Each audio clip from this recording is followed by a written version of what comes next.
हमारे सनातन धर्म में 16 संस्कार हैं और 16 संस्कार में 13 संस्कार की कथा आप लोगों को बता चुके हैं और 14वां संस्कार जो होता है वह होता है विवाह संस्कार। तो मनुष्य के जीवन में 4 भाग में 3 भाग जो है विवाह संस्कार के बाद ही जो है सुख दुख जो भी होता है 3 हिस्सा विवाह संस्कार के बाद ही होता है।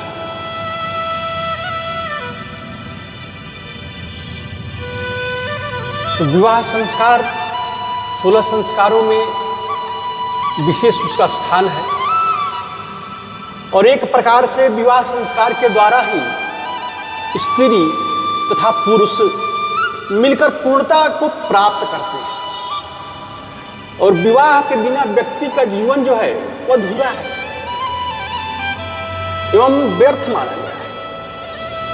तो विवाह संस्कार द्वारा व्यक्ति पितृऋण से मुक्ति प्राप्त करता है।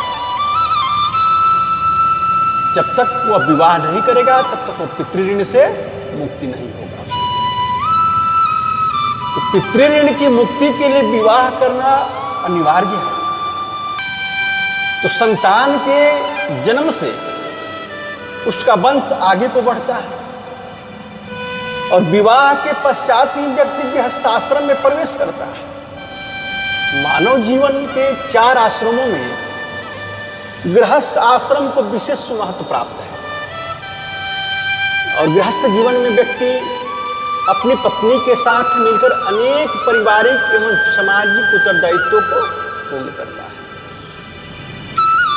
और विवाह के द्वारा ही उसके जीवन में एक ऐसी स्त्री का आगमन होता है जो जीवन पर्यंत उसके साथ मिलकर जीवन के संघर्षों को जीतने में उसका साथ देती है। और ऐसे ऐसे स्त्रियां भी होती है जो कि विवाह के बाद उस पुरुष के जीवन को नर्क बना देती है, उस घर को नर्क बना देती है, उस घर को शमशान बना देती है। ऐसी भी स्त्रियां होती हैं और ऐसे भी स्त्रियां होती है जो विवाह के बाद घर को स्वर्ग बना देती है।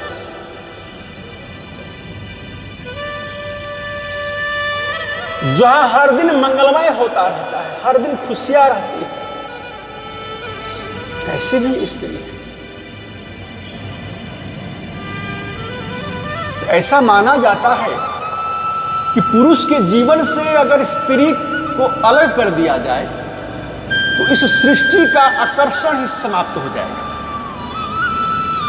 और पुरुष के जीवन से आनंद समाप्त होकर निराशा का समावेश होने लगेगा और अंततः जीवन का मूल्य ही समाप्त हो जाएगा। तो विवाह के द्वारा ही पुरुष को स्त्री का सानिध्य प्राप्त होता है, इसीलिए विवाह संस्कार को विशेष स्थान प्राप्त है। तो विवाह संस्कार को सबसे अधिक महत्व क्यों दिया जाता है? तो कुछ व्यक्ति एवं अल्पज्ञानी विद्वान जो होते हैं वह विवाह संस्कार को विवाह संपन्न होने तक के विधि विधानों का सीमित करके रखते हैं, उसके आगे नहीं बढ़ते हैं और वर वधू का विवाह संपन्न हो गया और इसी के साथ विवाह संस्कार भी पूर्ण हो गया। किंतु वास्तव में ऐसा नहीं है। विवाह के साथ ही व्यक्ति गृहस्थ आश्रम में प्रवेश करता है और गृहस्थ जीवन में रहते हुए ही उसे अनेक प्रकार के पारिवारिक और सामाजिक दायित्वों को पूरा करना पड़ता है। वर्तमान में व्यक्ति तुरंत गृहस्थ जीवन में ही लिप्त रहता है और इस कारण विवाह संस्कार को सर्वाधिक महत्व प्राप्त है।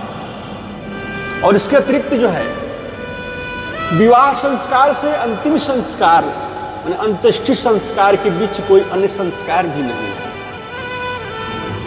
इसीलिए इसका बहुत अधिक महत्व माना गया है। विवाह संस्कार जीवन में 16 संस्कार में 14वां स्थान है विवाह संस्कार। तो विवाह एक संस्कार में कैसे रूपांतरित हुआ और इसके बारे में हम आगे चर्चा करेंगे। तो प्रारंभ से ही विपरीत आकर्षण तथा शारीरिक आवश्यकताओं की पूर्ति के लिए पुरुषों के लिए स्त्री विशेष रूप से आकर्षण का केंद्र रही है। स्त्री जो होती है वो पुरुष के लिए आकर्षण होती है। तो प्रारंभ से जब मानव सभ्यता विकास के क्रम में थी तभी से स्त्री को लेकर पुरुषों में युद्ध होने लगे। धीरे धीरे आबादी घटने से विभिन्न कबीले बन गए जो समय समय पर अपने वर्चस्व को बनाए रखने अथवा अपने प्रभुत्व को बढ़ाने के लिए एक दूसरे से लड़ते और पराजित को लूटते रहते थे। तब लूट के रूप में स्त्री धन तथा पशुधन को ही महत्व दिया जाता था। इसके पश्चात शक्ति की दृष्टि से कमजोर कबीले वाले स्वयं की सुरक्षा तथा स्त्री एवं पशुधन को बचाए रखने के लिए विभिन्न इलाकों में बस गए और इसके उपरांत भी असुरक्षा की भावना से मुक्त नहीं हुए। इसके लिए कबीले के मुखियाओं ने एक सुनिश्चित रास्ता खोज निकाला। वे शक्ति संपन्न कबीले के मुखिया से संबंध बनाने के लिए उनको अपनी बेटी को उपहार रूप में देने लगे। समान प्रदर्शन के लिए बेटी के साथ साथ सामर्थ्य के अनुसार पशुधन भी दिया जाने लगा, जो कालांतर में दहेज के रूप में परिवर्तित हो गया।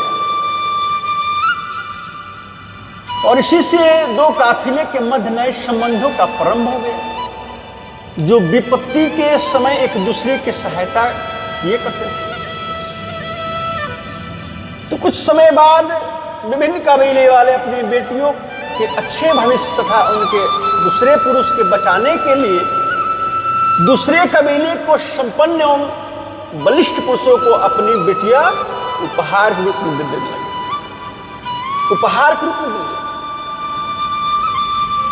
और बाद में यह व्यवस्था कन्यादान में परिवर्तित हो गई। कन्यादान में परिवर्तित हो गई और कन्यादान की व्यवस्था वर्तमान में भी पूर्ण गरिमा के साथ स्थापित है। और विदा करते समय उसे कुछ ऐसा सम्मान भी दिया जाने लगा जिससे वह कुछ दिन सुख से व्यतीत कर सके। बाद में यह एक परंपरा बन गई जिसके अंतर्गत विवाह के समय माता पिता तथा कन्या पक्ष के अन्य लोग कन्या को पति के साथ विदा करते समय क्षमता के अनुसार कुछ सम्मान भी देने लगे। तो वास्तव में यह उपहार समझकर दिया जाने लगा था, किंतु इसे किस प्रकार से और कैसे दहेज का नाम दिया गया इसको स्पष्ट करना असंभव है।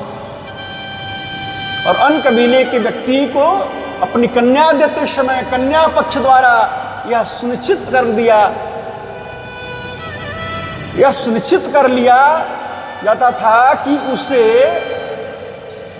यह सुनिश्चित कर लिया जाता था कि जिसे वे अपनी कन्या दे रहे हैं वह व्यक्ति उसकी सुरक्षा कर पाएगा नहीं कर पाएगा,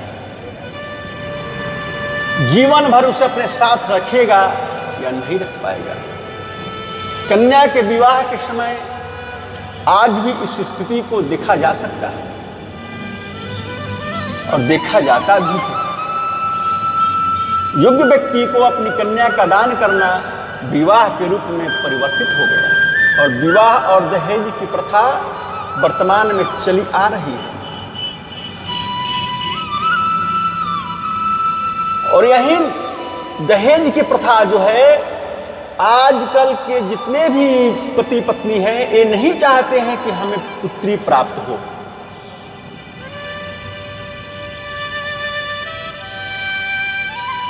100 में 99 लोग चाहते हैं कि हमें पुत्र ही हो। तो सभी लोग पुत्र चाहते हैं तो पुत्रियां आएगी कहां से? कन्या आएगी कहां से? जब कन्या आएगी नहीं तो विवाह होगा कैसे? जब विवाह होगा ही नहीं तो वंश आगे बढ़ेगा कैसे? बड़ी भारी समस्या है समाज में। ये दहेज रूपी जो कुरीतियां है इस समाज को पथभ्रष्ट कर रहा है। समाज को अंधकार में ढकेल रहा है दहेज रूपी कुरीतियां। तो योग्य व्यक्ति को अपनी कन्या का दान करना और विवाह में परिवर्तित हो गया।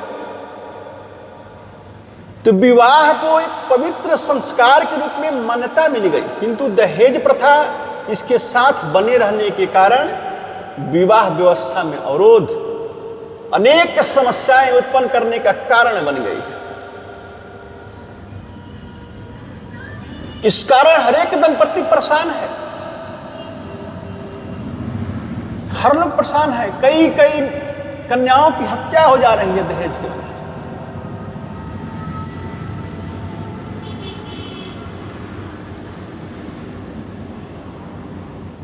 विषम गंभीर परिस्थिति है समाज में।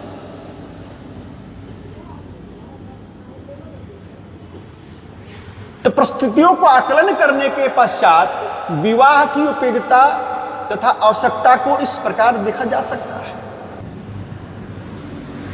तो पहला है कि विवाह के माध्यम से पिता अपनी कन्या के भविष्य की चिंता से मुक्त हो जाता है, क्योंकि विवाह के बाद उसकी समस्त आवश्यकताओं की पूर्ति तथा उसकी सुरक्षा करने का उत्तरदायित्व जो है उसके पति को हो जाता है। विवाह के बाद पिता की जिम्मेवारियां जो है खत्म हो जाती है और उस स्त्री की, उस कन्या की सारी जिम्मेवारियां जो है उसके पति पर हो जाता है। तो विवाह के माध्यम से व्यक्ति अपने पुत्र के लिए कन्या का स्वीकार करता है और उसे जहां परिवार के कार्यों में उसका सहयोग प्राप्त होता है, वहीं उसके द्वारा संतान जन्म देने से उसका वंश भी आगे बढ़ता है।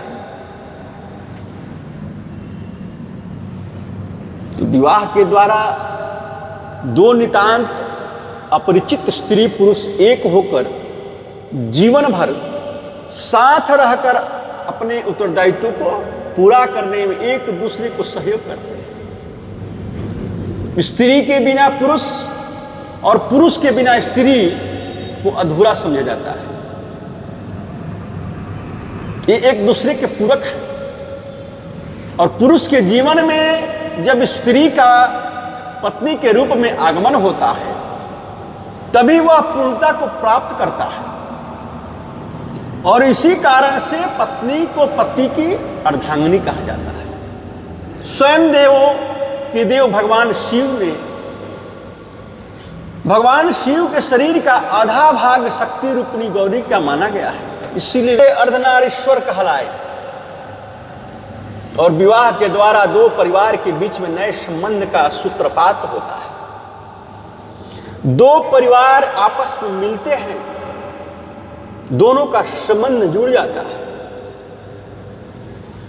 और दोनों हर कठिन परिस्थिति में एक दूसरे का साथ देते हैं, हर एक दूसरे के प्रतिष्ठा का सम्मान करते हैं, हर एक दूसरे के मान की वृद्धि के लिए उत्साहित रहते हैं।